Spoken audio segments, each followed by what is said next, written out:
Të nderuar teleshikues, mirë se vini në emisionin ton Intervist. Sot në emisionin ton kemi të ftuar sekretaren e Shoqërisë Kulturore Artistike Liria nga Mileshi, Arta Gjokaj.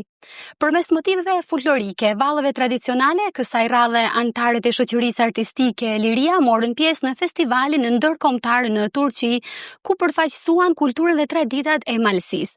Ne do të flasim për përvojën e tyre, rëndësinë e pjesëmarrjes dhe emocionet që sjell paraqitja në një skenë ndërkombëtare. Arta Gjokaj, faleminderit që pranuat ftesën për televizionin Bojnë për të ndarë me teleshikuesit emocionet tuaja në një festival ndërkombëtar siç ishte ai pra në Turqi. Faleminderit shumë për ftesën. Është kënaqësi që çdo herë i përcjellni sukses në rrugëtimet tona të folklorit dhe shoqërisë tonë.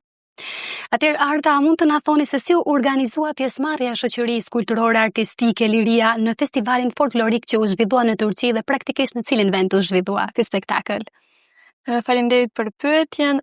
Pjesëmarrjen tonë në Turqi e ndihmuan shumë sponsorë të ndryshëm nga Malësia, kurse edhe ne bëjmë atë që ishte më e mira për ne, që të organizohemi, të ushtrojmë disa javë më parë, që të bëjmë një sukses të madh siç edhe e bëm.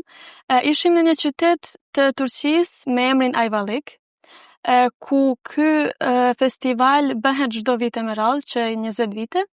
Bëhet në një vend pushim turistik, Sarimsakli, ku është organizuar nga njerëz të Ballkanit, i cili mbledh me qindra artistë, valltar, dhe kështu e bëjmë atë që duhet të ruajmë traditën tonë kombëtare. Çfarë përfaqëson për ju paraqitja jashtë vendit me valla dhe këngë folklorike shqiptare? Është një kënaqësi e madhe që patëm nderin të përfaqësojmë shqiptarët e Malit të Zi në një vend siç është Turqia.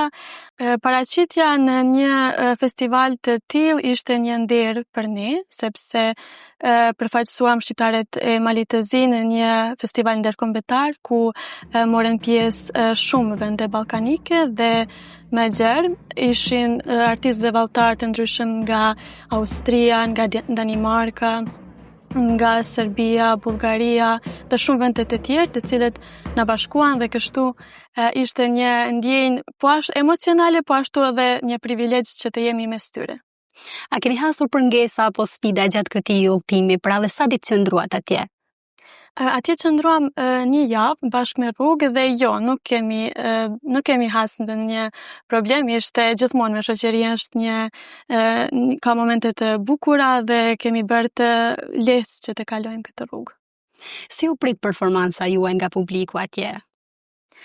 Performanca jon u prit me shumë duar trokitje, ndoshta sepse ishim të vetmi shqiptar atje dhe kështu ju dukte diçka më unike për ta.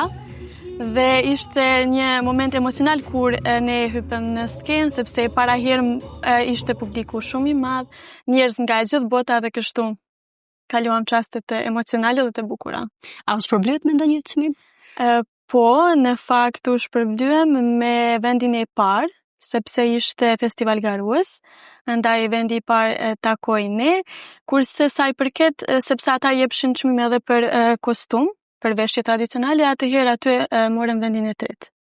Shumë mirë, tani ne do të flasim pak edhe për përgatitjet përpara se të ngjiteni në skenë. Sa kohë përafërsisht merrni ju valltarët për të përgatitur kur merrni pjesë në një festival ndërkombëtar?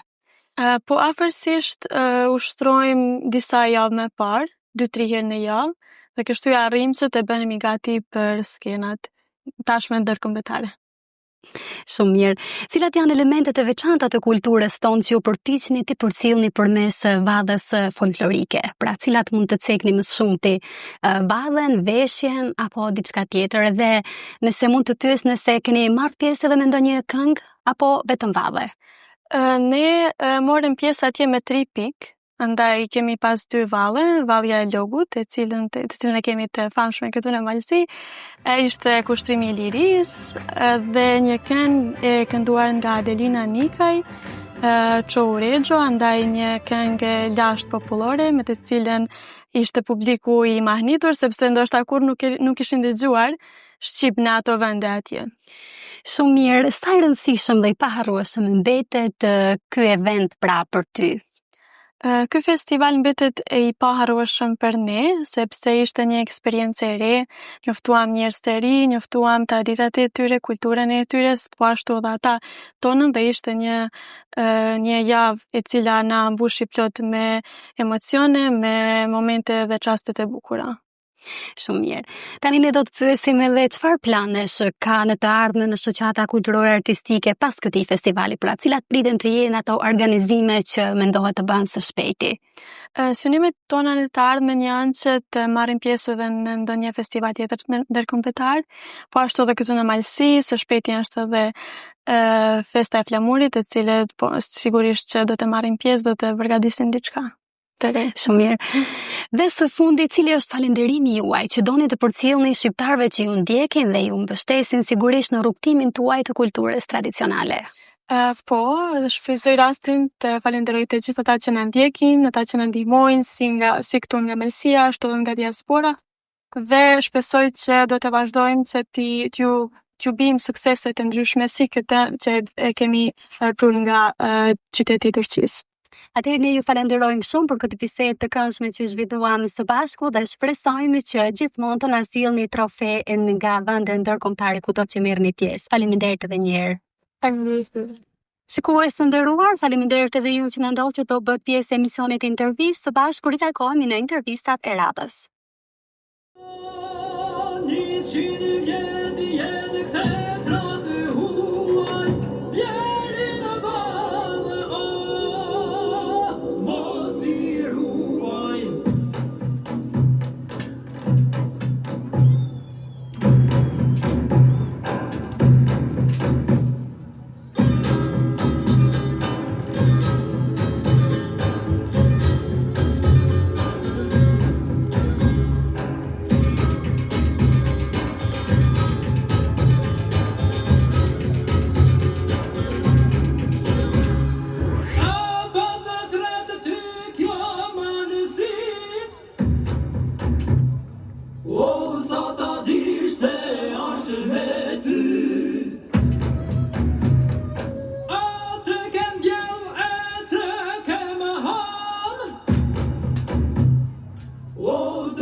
Gençler Topluluğu Arnavutluk'tan Liria Milaş.